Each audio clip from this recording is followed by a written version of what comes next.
Kentucky had a disappointing year last year under head coach Mark Stoops. Brock Vandegrift did not pan out at all at quarterback, and they're going to look to right the ship this year, relying on former Aggie legend Zach Calzada, who spent his past 2 years in the FCS at Incarnate Word, where he's just been a pure gunslinger, threw for 3,700 yards last year, 35 touchdowns and 9 picks. Yeah. Literally, he's basically like, I shouldn't be here, and I'm just going to yeet the ball downfield and see what happens. Yeah. To decent results, I mean, great results. I was going to say, I would call that a little bit better He than didn't decent. necessarily grade out very well. His counting stats were fantastic.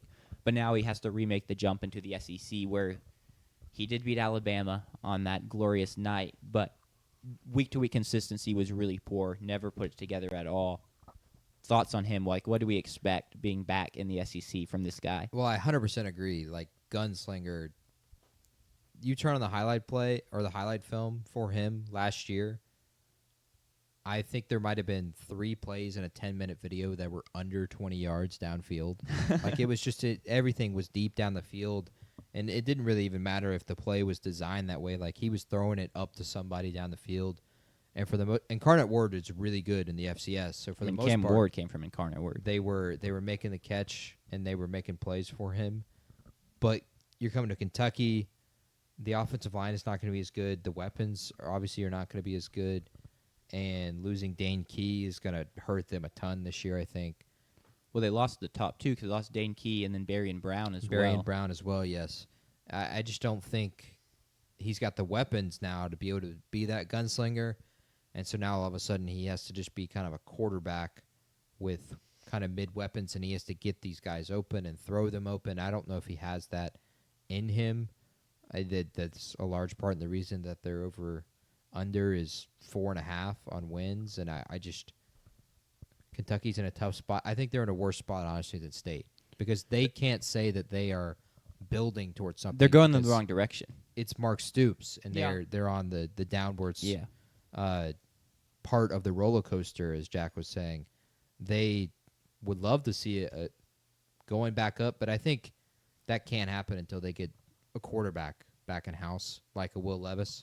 Like, they need some kind of talented quarterback to be able to say that, okay, we're back in some kind of contention, because that is kind of the difference. They inarguably have a bottom 3 quarterback in the ACC, as good as Zach Calzada was at Incarnate Word the last 2 years. And so I just I don't see it going well for the Wildcats. I'm trying to think who I would rather is there anyone I'd rather have Zach Calzada over? That's a terrible way of me wording Jackson it. Arnold? I would think I'd rather have Jackson Arnold than Zach Calzada. I also would Joey choose. Aguilar? That's I tough. think that's where the debate maybe is. Diego Pavia? No, Zach Calzada's tenure was just so strange at A&M because he really was terrible. But like, you put on the Alabama tape, he was making big-time throws in that game, and that's one of the biggest wins in our program history, just kind of out of nowhere. And so you got to love the guy for that. Yeah. But then he's posting on a story that we should all SMD. It's like, all right. It's weird, man. Previous Tennessee teams, talking about the lack of talent, have always had a couple guys, right? They've never been... Kentucky? Yes, sorry. Okay. The previous I was Kentucky like, teams I have guess we're always, moving on. they've never been the most talented, but they've always had a couple guys on the team where they've had a really good running back. What was that guy? Like, his name wasn't Blake Snell. Benny Snell was absolute like dog. Benny Snell or someone like that, or Chris Will Rodriguez. Levis, Chris Rodriguez. And I don't think they have anyone, like any just, household names in the SEC skill position-wise guys. Their best skill position guy may be Dante Dowdle, who's transferring from Nebraska. Had 12 touchdowns there and 614 rushing yards last season. He's also from Picayune, Mississippi, if I said that right. Picayune, Mississippi. Picayune. I didn't know if you would know where that Yes, was. I don't know where it is, but I do know it. Cool. So he's coming back south. But it's really not a talented group for Zach Calzada to work with. And then defensively, it's going to be interesting. They probably field a solid defense. But the defense, in my opinion, would have to be like downright special for this group to win multiple games and make a bowl. And I don't think they're going to be that good because they just don't bring in the talent, even if the scheme and stuff is good. And Mark Stoops always fields a good defense. It's Who just is their not very PFF talented. top 100 player? There isn't one. This is top 200. Yeah, it's just It's Joshua. Joshua Braun. Okay. Who's their offensive lineman. Cool. Mm-hmm. The I mean, offensive guard. I think we can go into the over/under here, unless there's other stuff we want to say. Do we want to talk about what happens if Mark Stoops has another 4-8 year? Do we think he's gone? I feel like nothing.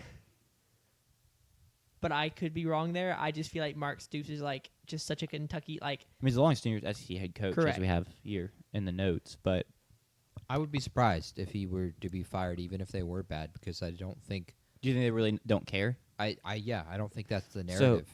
Point on that, searching these teams, looking up depth charts, they were one of 2 teams while doing all of this that when you looked up Kentucky depth chart, the basketball roster came up first. Them and Purdue were the only 2 teams where the football roster wasn't the first thing to pop up. And That I is thought that's so a great tough. point right there. It's like they just, so tough. to your point of them not caring, it's just they don't. And I do think they like the guy. So. Yeah, I think he's just a part of that culture at Kentucky. Over/unders 4.5. Crazy was almost A&M's head coach. Yeah. I mean, he was. He was for like 5 hours. Yeah. Yeah, y'all I think got lucky. Well, not lucky. Y'all won out of the 2. I think Elko was the better choice there. Well, Who time will tell.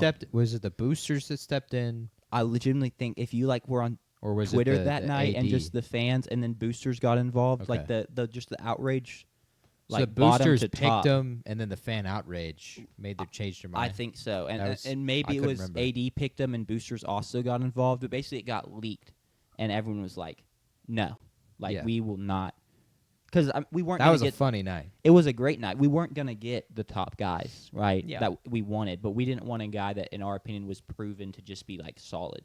Or average. Average, correct. But it was a crazy night. I'm gonna take the under. I Yeah. think they hit 4 wins again. Gosh, maybe even 3. That required them to win a. Well, let's see here. They beat Eastern Michigan. They They beat beat Tennessee Tech. Toledo. Do they? They play Louisville. They play Louisville out of conference on They- the road. yeah. They've got 3 wins. They've got 3 out of conference wins maybe if they beat Toledo, which let's not consider that a gimme. Yeah, That's a gimme. Okay, cool. I'm still taking the under though. I'm I think just they'll. Disregarding what we saw from Toledo last year. I think they'll hit up close and personal 4 too. wins. I think they'll knock off some SEC team somewhere. Some team will have to be the unlucky team to give Kentucky Ole Miss one again? loss. We'll see. We'll see when we talk about Ole Miss how we feel about Ole Miss Well, no, you have to. Are you? Do you? So you think they're gonna get a win at Vandy. at Vanderbilt? Okay, thank you. That's what I was looking for. I think they could win at Auburn. Maybe we'll find out when we get there.